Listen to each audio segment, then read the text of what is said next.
ये स्तुति करे थे वो लिखी गई है। तो आइए थोड़ी स्तुति करें।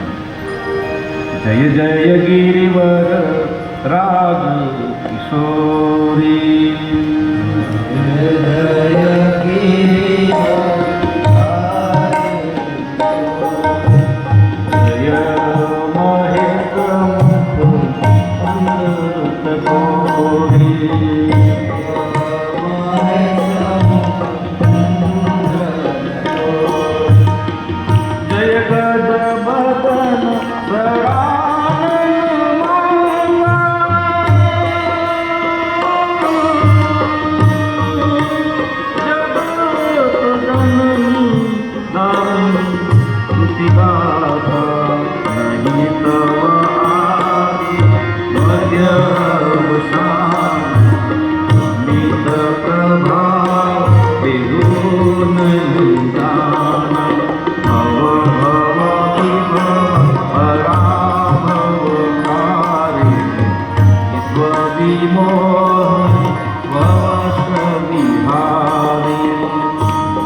महिमा अमित सतहि नहीं सहस सारदास श्रीमत मोनि सुलभ कलचारी वरदायिनी पुरारी प्यारी देवी पूजी पद कमल तुम्हारे नर मुनि सब होहि सुखारे मोर मनोरथ कालभूमि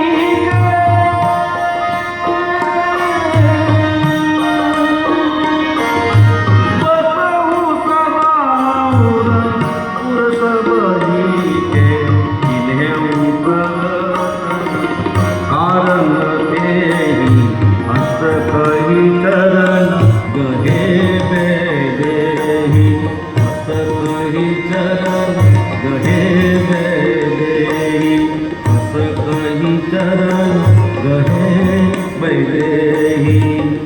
माने प्रार्थना करी गौरीने चरण पकड़્યા છે, શરણાગત થયા છે મા જાનકી, અને જ્યાં જો પ્રેમથી મા જાનકીએ ભવાનીની ગૌરીની સ્તુતિ કરી છે। વિનય પ્રેમ બસ ભઈ ભવાની હસી માલ મૂર્તિ મુસ્કાન। माँ जानकी माँ विनय थी आ भाव थी माँ भवानी ये मूर्ति प्रेमवश बनी है। हसी माल मूर्ति मुस्कान પોતાના ગળાનો હાર એ સીતાજીને પ્રસાદમાં આપ્યો છે। જ્યાં એક ગળાનો હાર મા ભવાનીએ સીતાજીને પ્રસાદ તરીકે આપ્યો। सागर सिय प्रसाद सिर धरे माँ जानकी वो आदर थी माँ भवानी आपेलो हार એ પોતાના મસ્તકે ધારણ કર્યો છે। ઓલી ગૌરી ભગતો દિય ભરે દિવ્ય સ્તુતિ કરી, અને આ સ્તુતિ કર્યા પછી માँ ભવાની એની મૂર્તિ બોલી છે। ખસી માલ મૂર્તિ મુસ્કાની, મૂર્તિ હસી છે, સ્મિત કર્યું છે, મુસ્કાઈ છે। તો પ્રશ્ન એ થાય કે ખરેખર મૂર્તિ બોલે, મૂર્તિ મુસ્કાઈ, મૂર્તિ બોલે આવું થાય ખરું? પ્રશ્ન થાય ને, કારણ કે આપણે પણ ભગવાનની મૂર્તિ સામે બેસતા હોઈએ છીએ, રોજ આપણા પૂજાના સ્થાનમાં બેસતા હોય છે, ભક્તિ કરતા હોઈએ છીએ। આપણે તો ક્યારેય જોયું નહીં કે મૂકેલી સામે ભગવાનની જે મૂર્તિ હોય એ બોલવા માંડે, કંઈ બોલવા માંડે, આવું તો કંઈ દેખાતું નથી। આપણને એવું લાગે કે આ કંઈ બની શકે નહીં કે મૂર્તિ કંઈ બોલે, આપણને એવું લાગે, પણ આપણને એવું લાગે છે ને, કારણ કે આપણી સાથે તો આપણા પાડોશીઓ પણ ક્યાં બોલે છે? બોલે છે? નથી બોલતા। મૂર્તિ તો બહુ દૂરની વાત છે। આપણા પ્રેમમાં જો તાકાત હોય तो चौक्कस मूर्ति बोले, मूर्ति बोले। प्रेम की ताकत की बात है, कारण प्रेम परिचय को पहचान बना देता है। प्रेम वीराने को गुलिस्ता बना देता है।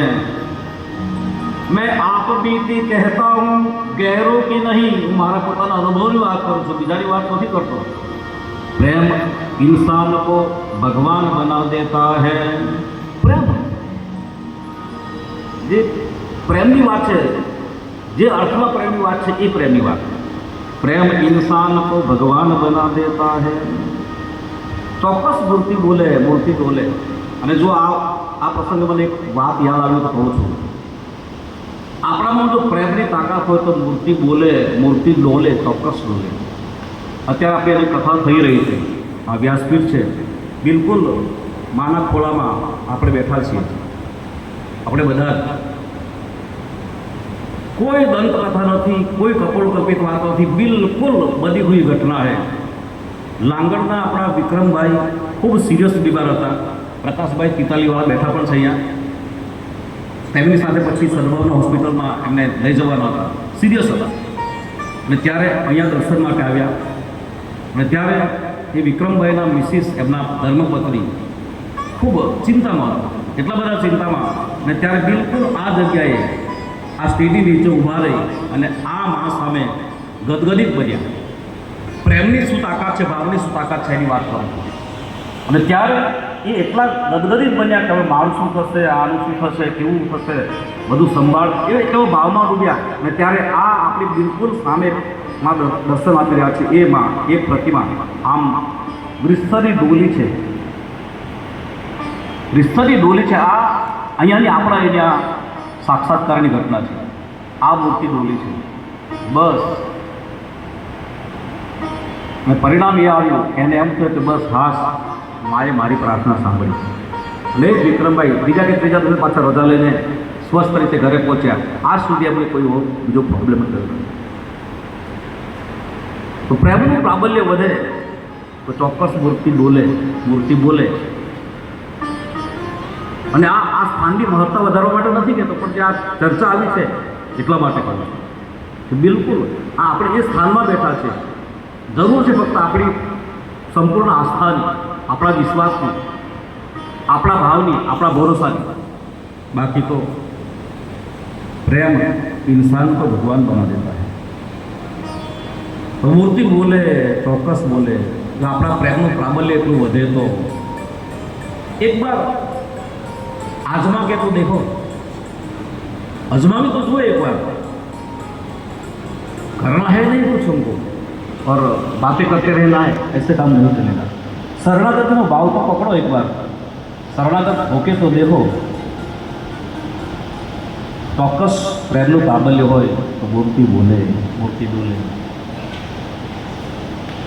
एक बार माँ का जय जयकार करते हुए जय जय भगवती जगदम्बिके, जय भगवती जगदम्बिके, जय भगवती जगदम्बिके, जय भगवती जगदम्बिके, जय भगवती जगदम्बिके, जय भगवती जगदम्बिके।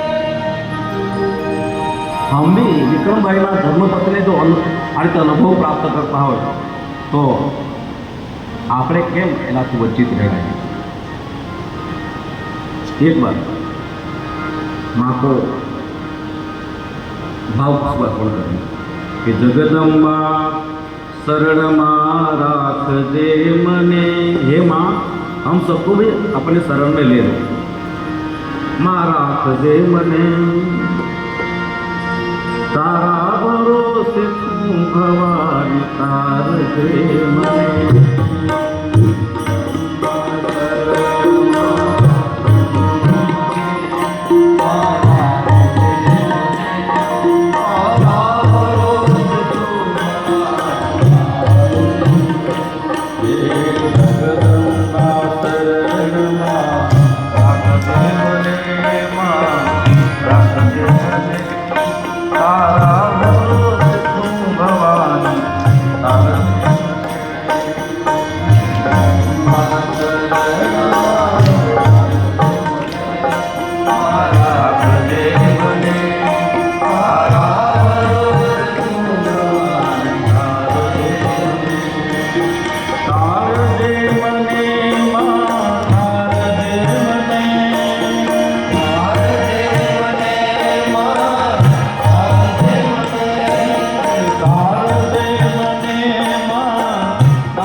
મા નારાયણી નમોસ્તે સર્વવ્યાપી હૃદય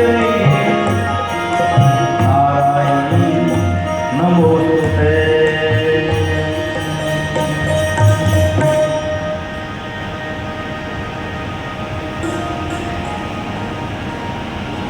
અહીં જે તુજો શરણ રહે છે એ ખરી મજા માણે છે, સાચા સદભાગી એ છે રે હે માવડું. તો મૂર્તિ બોલે, મૂર્તિ બોલે.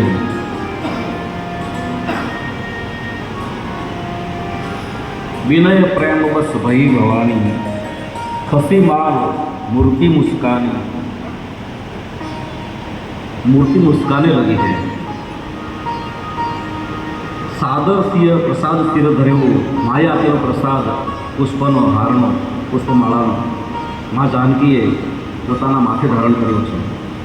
ને આ પ્રસંગે બોલી ગૌરી, મૂર્તિ બોલી, હર્ષી હિય ભર્યો, હૃદયમાં હર્ષથી વ્યાપ્ત એવા મૂર્તિ એ બોલે છે, મા ભવાની બોલે છે, ગૌરી બોલે છે. તો સીતાજીએ સ્તુતિ કરી, એના બદલામાં પ્રસાદ આપ્યો અને પછી મા ભવાની આશીર્વાદ આપવા બોલ્યા છે. એ મૂર્તિ બોલી છે. શું બોલી છે? મન જાહિરાત ઉમિલે હુસબર સહજ સુંદર સામર કરુણા નિધાન દાન શીલ સ્નેહ દાન કરાવ હે કાંતિ ગૌરી અપીત સુનિતિ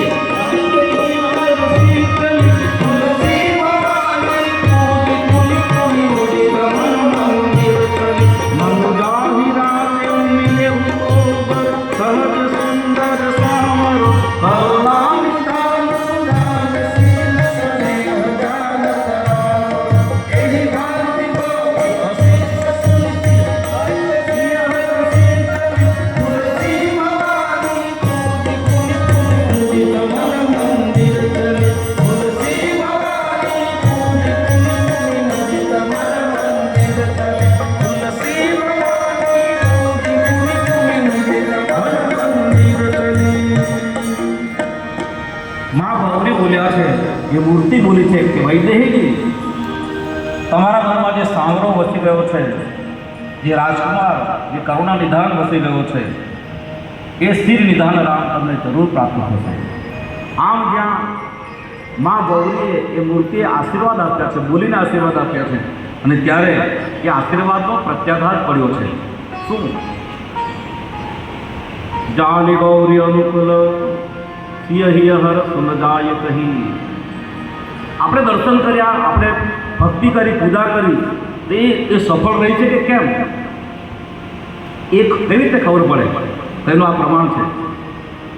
સામે દર્શન કર્યા, એની કૃપા આપણને પ્રાપ્ત થઈ કે કેમ?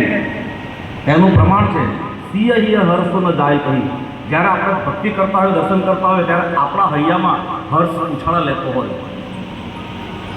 ગદગદ ભાવની ઉછાળ લેતો હોય, સમજવાનું કે આપણી પ્રાર્થના સ્વીકારાઈ ગઈ છે, આપણા એના રડારમાં આવી ગયા છે આપણે.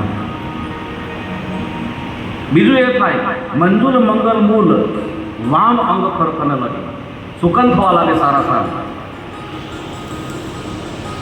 સારી રીતે ગૌરીની સ્તુતિ કર્યા પછી, એનો પ્રસાદ પ્રાપ્ત કર્યા પછી, એના આશીર્વાદ પ્રાપ્ત કર્યા પછી સિંહ હિય હર્ષ ન જાય કહી, મા જાનકીના હૈયામાં હર્ષ વ્યાપ્યો છે.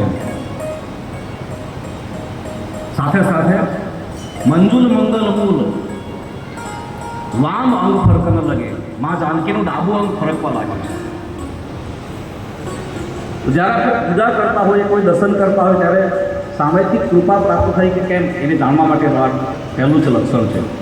એક તો આપણને હર્ષ થવા માટે, અકારણ આંખમાંથી આંસુ પડવા માટે, કંઈક જુદા જ એક જગતમાં આપણે જતા રહીએ. સાથે સાથે સુકનમાં બહેનોનું ડાબુ અંગ ફરકે અને ભાઈઓનું જમણું અંગ ફરકે. ખાસ કરીને એકદમ પૂજા અને દર્શન વખતે તે બહુ સારી નિશાની છે, બહુ સારું સુકન છે. આપણી પૂજા સફળ રહી, દર્શન સફળ રહ્યું, એની એક નિશાની છે. જો આવું અનુભવાય તો પ્રત્યક્ષ ભગવાન બોલી નાખે આપણી સામે મૂર્તિ તો વાતો જ પૂરી થઈ જાય, પણ ન બોલે તો પણ આપણને આવું થાય, સમજવાનું કે આપણી આજની પૂજા સફળ રહી છે.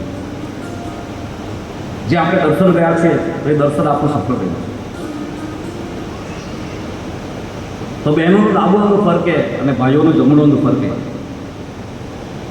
સારું શું કરે, પણ સાથે સાથે ચોખવટ એટલી પણ આ ફરકીને પછી થોડીક વાર ફરકીને બંધ રહી જાય છે,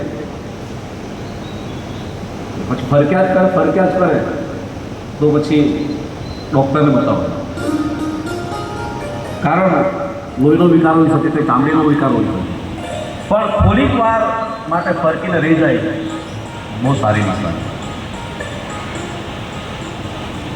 તો વામ અંગ ફરક ન લાગે, વૈદેહીનો ડાબો અંગ ફરક નથી. મનમાં ખૂબ હર્ષ થયો છે. અત્યાર સુધી રોજ રોજ કાયમ દર્શન કરવા તો આવતા જ હતા ને, પણ અત્યાર સુધી આવી ઘટના બની નહોતી મા જાનકીની સાથે. આજ બની, કારણ કે આજ ખરેખર ભગવાનને પ્રાપ્ત કરવા હતા. એક એવી તાલાવી લીધી તડપ હતી ને લાગ્યું કે હવે માને એ ભાવથી સ્તુતિ કરી, એટલી તીવ્રતાથી સ્તુતિ કરી, તરત પરિણામ આવ્યું. અહીંયાથી વાત કરી વિક્રમભાઈના મિસિસની, એણે જે સ્તુતિ કરી ત્યારે આ તડપ હશે. હું ઘણી વાર કહું છું કે ઘણી વાર આપણે માનતા કરીએ છીએ તો તરત ફળે છે, ઘણી વાર કેટલી વખત કેટલી માનતાઓ કરે છે કે ફળતી નથી. એનું કારણ શું છે? એનું કારણ એવું નથી કે જેની માનતા લીધી એ દેવ કે માં કે કોઈ પણ એ પ્રભાવશાળી નથી એવું નથી. એનો પ્રભાવ તો એઝ ઇટ છે, જેવો ને તેવો છે. આપણામાં તડપ કેટલી, તાલાવેલી કેટલી, તાલાવેલી એવી હશે, તડપ એવી હશે તો તુરંત વજ્જન ફલ પેખીએ શકતા તરત પરિણામ આવશે.